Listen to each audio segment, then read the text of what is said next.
सभी को नमस्कार। कैसे हो आप? पिछली कक्षा में अपन पढ़ रहे थे डायरी लेखन। डायरी लेखन से संबंधित सारी जानकारी आपने पढ़ी, उसका अर्थ भी पढ़ा था, परिभाषा भी पढ़ी थी और उससे जुड़े हुए अन्य तथ्यों को भी आपने पढ़ा था। तो डायरी के बारे में थोड़ी सी जानकारी अपन और जुटा लेते हैं। तो डायरी लेखन से संबंधित अन्य जानकारियाँ आज की हेडिंग डालेंगे आप, डायरी लेखन से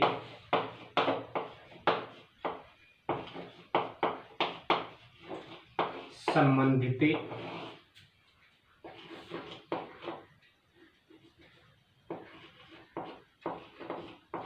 अन्य जानकारियाँ या जानकारी। देखो बेटा, डायरी क्या है ये तो आपने देख लिया था कि जब किसी व्यक्ति के द्वारा अपने दैनिक जीवन में घटने वाली जो प्रतिदिन की घटनाएं होती हैं, उन प्रतिदिन की घटित घटनाओं को जब किसी व्यक्ति के द्वारा लेखबद्ध किया जाता है, उसे लिपिबद्ध किया जाता है, तो वह क्या कहलाता है? वह डायरी लेखन कहलाता है या डायरी। देखिए बेटा, आपने ये भी पढ़ा कि डायरी क्या है। डायरी एक लेखक का निजी दस्तावेज होता है, चाहे आप लिखो चाहे मैं लिखूं, उसमें स्वयं की भावनाओं का समायोजन किया जाता है। वह सुबह से लेकर शाम तक जो भी कोई कार्य करता है, उस सब का उल्लेख उसमें किया जाता है। तो ये जुड़ी हुई जो बातें हैं वो डायरी से संबंधित हैं। अब देखिए क्या होता है बेटा, डायरी का प्रचलन कब से क्या हुआ, ऐसी कौन सी डायरी है जिसका ज़्यादा प्रयोग हुआ है। देखिए बेटा, डायरी एक निजी स्तर पर लिखा जाने वाला एक भावनात्मक प्रतिक्रियाओं का लेखा जोखा है। यह निजी स्तर पर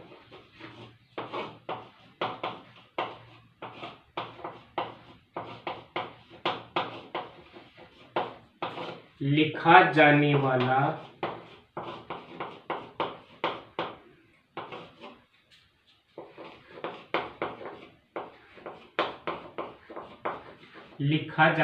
भावनात्मक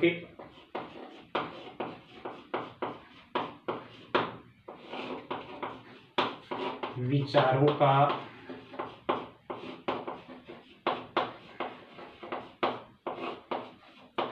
लेखा जोखा है।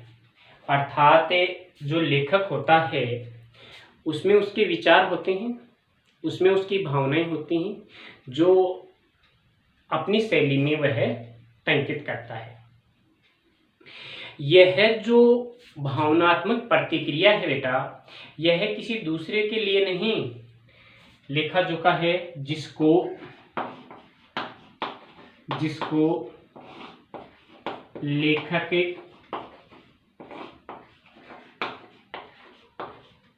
अपने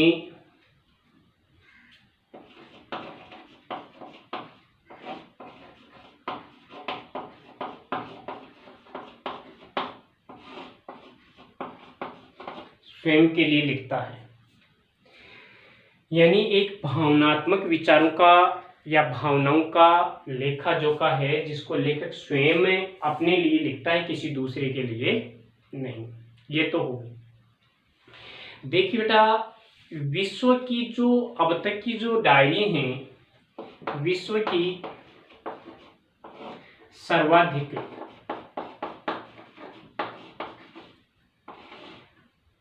पढ़ी जाने वाली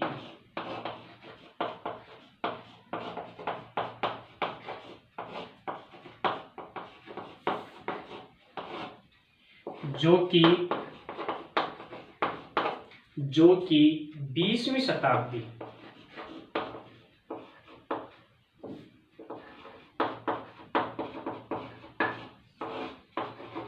के मध्य एक एनी फ्रैंक एनी फ्रैंक नामक एक लड़की के द्वारा लिखी गई थी। एनी फ्रैंक नामक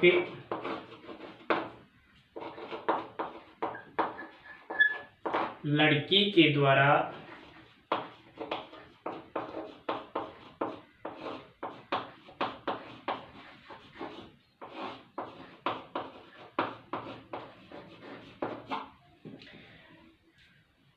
अब ये क्या था क्या नहीं था, मैं आपको इससे एक कहानी के तौर पर बता देता हूँ बेटा।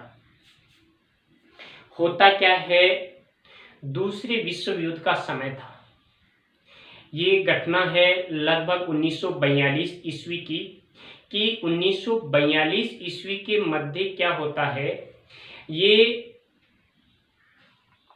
एक जो लड़की है यह मूलतः जर्मन थी। क्या थी? जर्मन थी, जो कि ये समझ लेते हैं अपने माता पिता के साथ यानी फ्रैंक परिवार के साथ रहा करती थी। अब यहाँ क्या होता है कि जर्मन परिवार में जन्मी हुई एक यहूदी लड़की थी, जो कि जर्मनी में जब नाजीवादी लोगों की सत्ता का प्रभाव था, यानी 1942 के लगभग की बात है कि जर्मनी में जो नाजीवाद था वो प्रभावी था। उस समय उनका आधिपत्य था, उनका अधिकार था। तो जब उन नाजियों ने यहूदी लोगों पर अत्याचार शुरू किए, तो यह फ्रैंक परिवार अपने संपूर्ण परिवार व मित्रों के समेत एम्स्टर्डम चला गया और वहां से फिर नीदरलैंड पर भी नाजियों का कब्जा हो गया। यानी कि उस समय प्रभुत्व था उनका, और उस प्रभुत्व में नाजीवाद जो था वो काफी प्रभावी था। तो जर्मनी छोड़ करके एम्स्टर्डम जाने के बाद में नीदरलैंड में भी किसका अधिकार हो गया? उन नाजीवादियों का अधिकार हो गया। उन यहूदियों पर अत्याचार का दौर वहां नीदरलैंड में भी शुरू हो गया। अब होता क्या है, ऐसी स्थिति हो गई कि व्यक्ति खुला घूम फिर नहीं सकता, यानी यहूदी लोग पहचाने जाने लगे और जहां कहीं भी यहूदी लोग दिखते उनका कत्लेआम कर दिया जाता नाजियों के द्वारा। तो ये जो फ्रैंक परिवार था यह छुप करके अपना समय व्यतीत कर रहा था। ऐसी स्थिति में लगभग जुलाई 1942 ईस्वी में उसका एक परिवार था, फ्रैंक परिवार, वह एक दफ्तर के गुप्त स्थान पर एक बंद कमरे में छिप करके रहने लगा। यानी जुलाई 1942 में, जुलाई 1942 ईस्वी में यहूदी लोग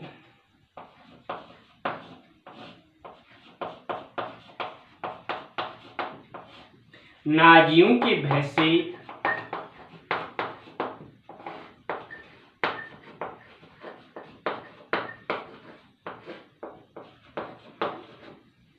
नाजियों के आतंक से भयभीत होकर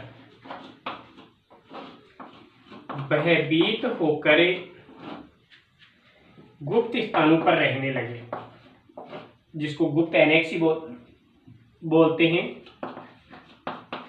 गुप्त स्थानों पर रहने लगे।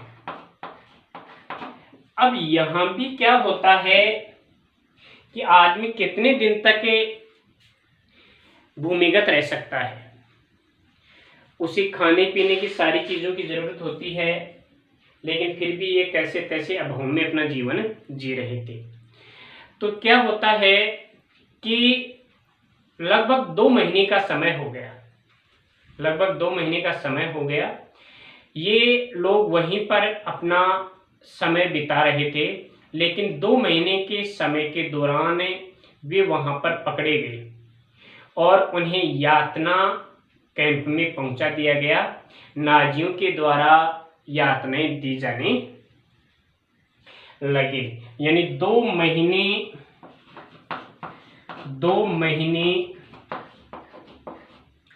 छिपकर रहने के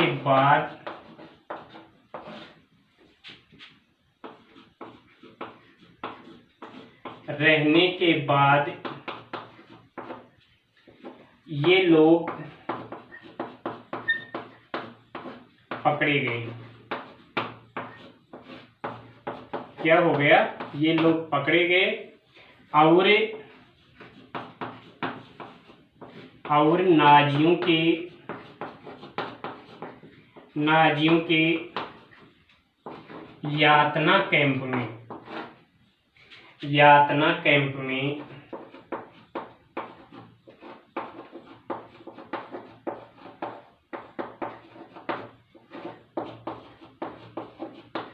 पहुंचा दिए गए।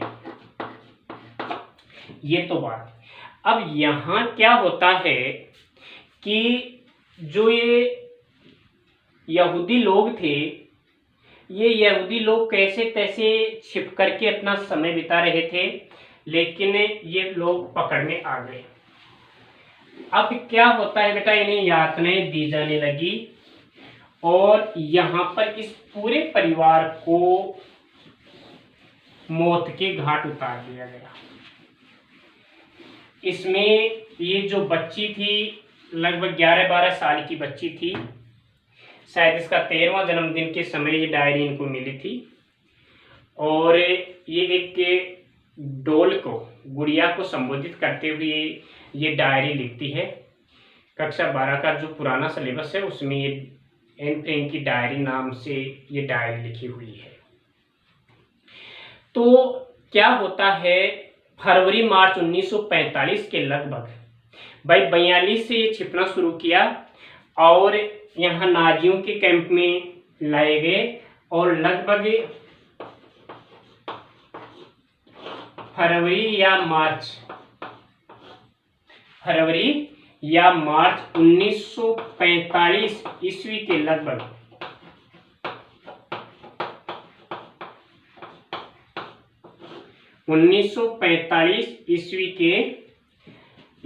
फरवरी-मार्च 1945 में लगभग, क्या ये तो 1945 की बात है ही, तो 45 ईस्वी में, फरवरी-मार्च 1945 ईस्वी में इस पूरे परिवार को मौत के घाट उतार दिया गया।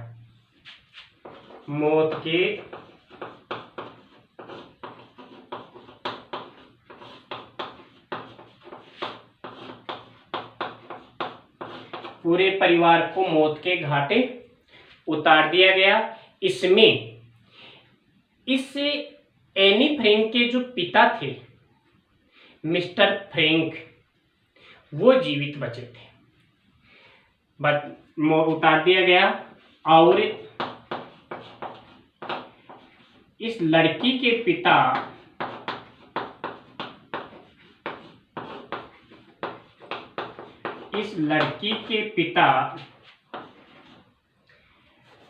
मिस्टर फ्रैंक, या यूं लिख दें कि उसके पिता मिस्टर फ्रैंक जीवित बचे।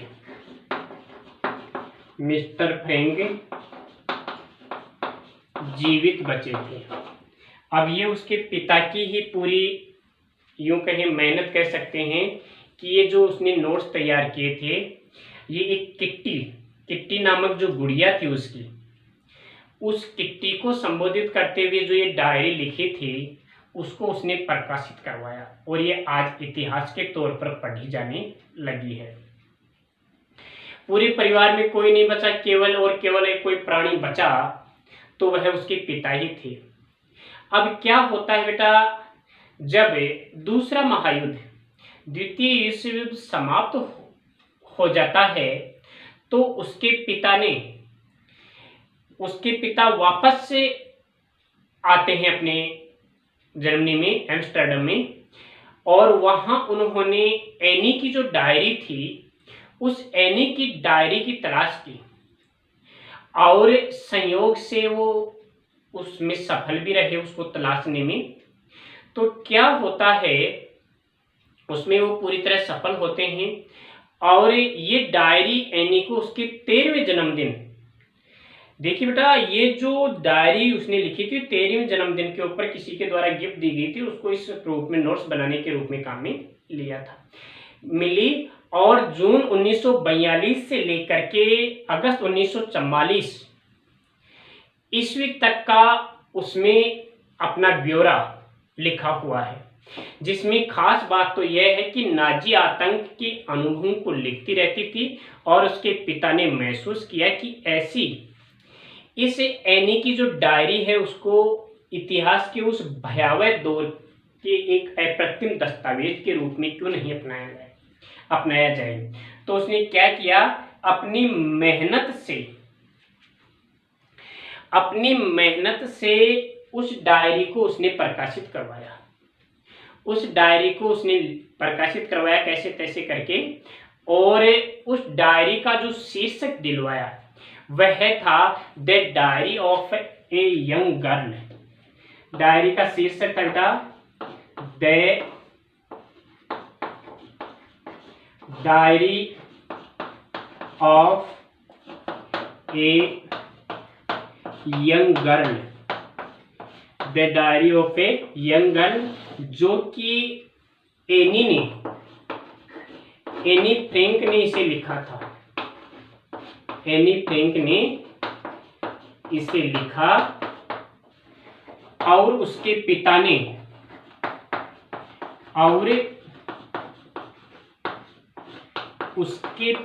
ने इस डायरी को प्रकाशित करवाया।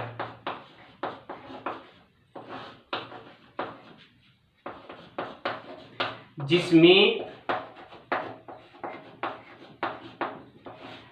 नाजियों द्वारा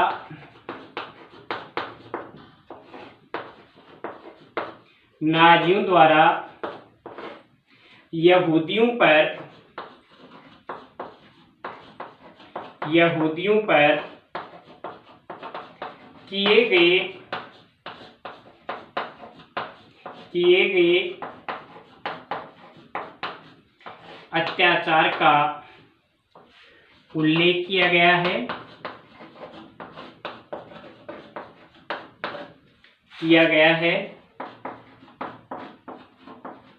और यह द्वितीय विश्व युद्ध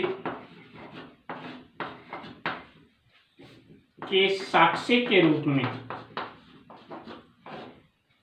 द्वितीय विश्व युद्ध के ऐतिहासिक तथ्य के रूप में, ऐतिहासिक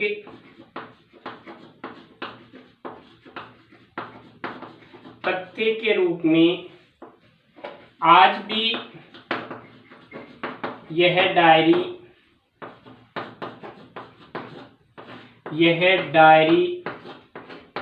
पढ़ी जाती है।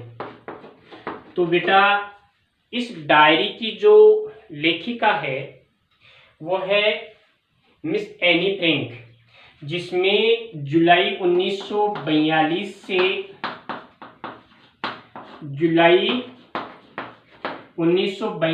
से अगस्त 1945 तक की घटना का उल्लेख किया गया है। लगभग 3 साल की घटना का इसमें उल्लेख आपको पढ़ने को मिलेगा। अब आपको यहाँ देखना क्या है, मान लीजिए ऐसा तो प्रश्न आए या नहीं आए कि आप कौन सी डायरी को इसमें तथ्य के रूप में प्रयुक्त करते हैं, उसमें किस घटना का उल्लेख है, शायद। लेकिन जो आपको मैंने कल की क्लास में पढ़ाया था, पिछली क्लास में, कि एक तो डायरी लेखन की परिभाषा, एक तो क्या था, डायरी लेखन की परिभाषा थी, और डायरी से जुड़ी हुई जो सामान्य जानकारियां थी, सामान्य तथ्य थे, उनका उल्लेख आपको पढ़ना पड़ेगा कि डायरी किस प्रकार से पढ़ी जाती है, डायरी किस प्रकार से लिखी जाती है, और उसमें कौन कौन सी जानकारियों का उल्लेख किया जाता है। तो ये 2 क्लास थी आपकी डायरी लेखन से संबंधित। बिल्कुल 3 नंबर का प्रश्न आता है बेटा यहाँ इस डायरी से, तो आप ध्यान रखना, ये जो सृजनात्मक लेख है आपका, ये जो सृजनात्मक लेख लिखा गया है, जिसमें आप डायरी लेखन है, साक्षात्कार है, कविता वगैरह है, तो इसमें आप इस टॉपिक को पूरी तरह से तैयार करें, इसमें किसी प्रकार की कोई कोताही ना बरतें। आपकी जो पिछली कक्षा थी, ये मैंने आपको एक कक्षा इसलिए बढ़ा दी है कि आपको कम से कम इसका पता चले, आपको आप तक ये इस डायरी लेखन की सामान्य जानकारी पहुंचे। बाकी जो आपकी पिछली कक्षा थी वह आपके लिए बहुत ही यूं कहें महत्वपूर्ण थी। वह डायरी आपके लिए पढ़ने वाली डायरी से संबंधित जो लेख थे उसका उल्लेख किया गया था। तो आज की क्लास में इतना ही। कल की क्लास में अपन किसी दूसरे विषय वस्तु का अध्ययन करेंगे। धन्यवाद।